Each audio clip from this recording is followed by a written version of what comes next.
Wonderful.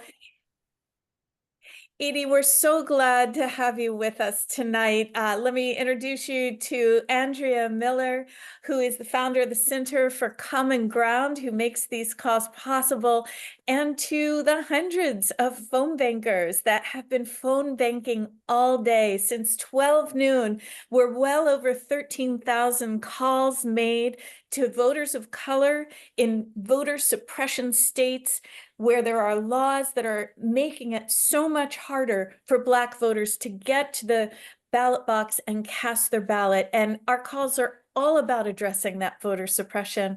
We are so delighted to have you with us. You might have heard some of us gushing just a little bit about how excited we were. Oh, I great. think, when I think about all of the characters that you've played over the years and the way that you're able to really sink yourself into the full humanity of people and present them to us, it's just, I have to say how moved I've been by your work across the years as well. Thank you so much. That's a You're, huge compliment. you're very welcome. Edie, so tell me, I know I reached out to you and I said, hey, we're having this Call-a-palooza thing. What is it that made you want to be present with us tonight? What motivated you? I know you're booked to the hill. Well, I don't often feel as much as I do these days that I matter as a person, as a citizen, as a human, as a woman. I have rarely felt like what we do as individuals has ever been as important as it always is during an election season, but this one in particular. Uh, I'm the first one to say that it's weird to have celebrities being asked what they think about these things. You know what? Certainly, many of us are no more qualified than any average citizen. But since you asked, no, I take it very seriously that people may listen to what I have to say, and I care very, very deeply about this stuff.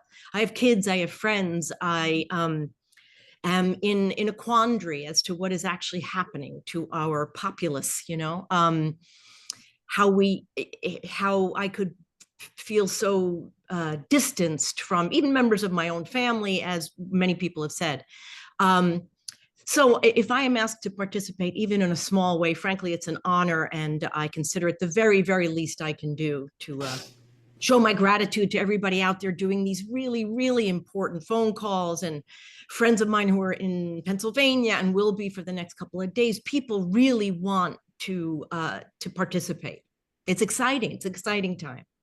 It is. There's something that we feel. I think the heart beats a little faster when we see one another and we see one another in motion together.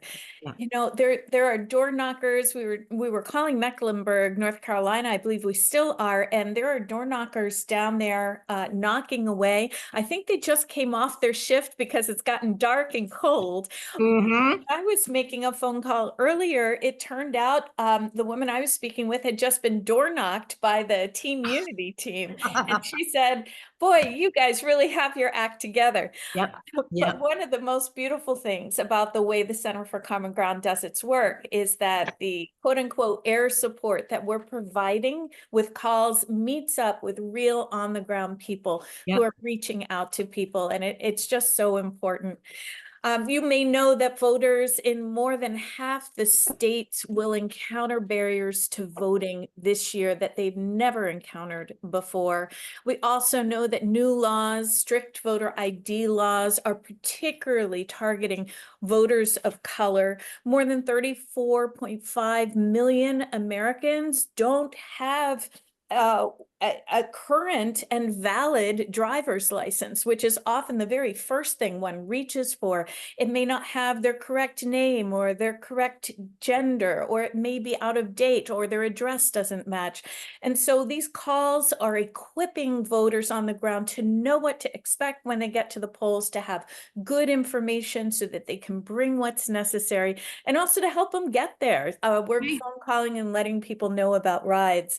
As you're thinking, you mentioned that you have a family and you have children, and It's a quite a world that children are growing up in right now. When Yeah. you think about our nation right now, how would you, I'm just going to toss something out. How would you complete the sentence?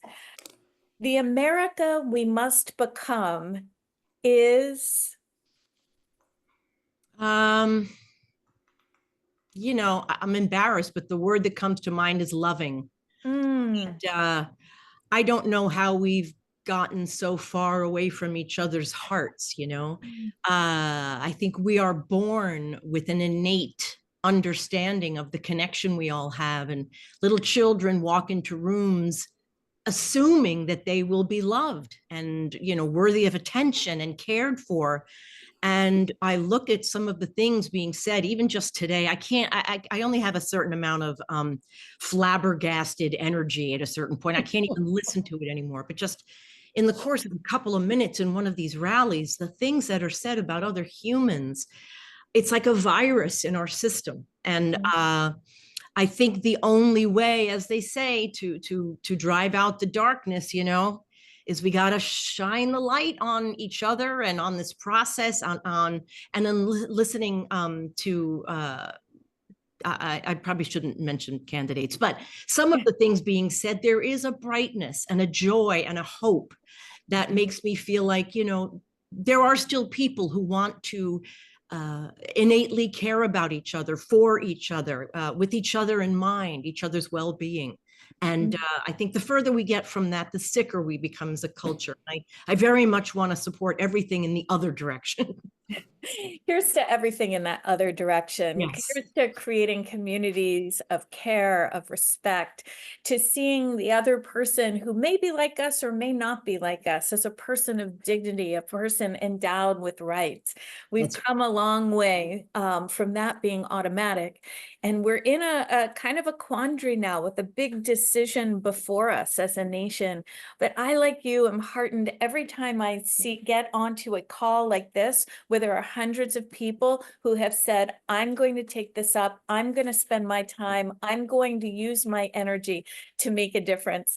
And so as you're thinking about the hundreds of folks, I know we have people in a side room as well. So there's just like so much going on. What would you say to them to just keep the spirit up? Because we're going to go for another hour now with those calls. That's amazing, and it's important. And I am not only pleased and impressed, but I'm deeply moved and hopeful about the direction of our species, frankly, that there are so many people who want to participate in this kind of activity to help other people, find out what they're going to need in order to vote, to help them get there, to take care of each other. I feel like I don't know. It makes me a little more excited to kind of get up in the morning and I feel hopeful and to feel the gratitude that I do for the people making the calls, the people knocking on the doors, and all that.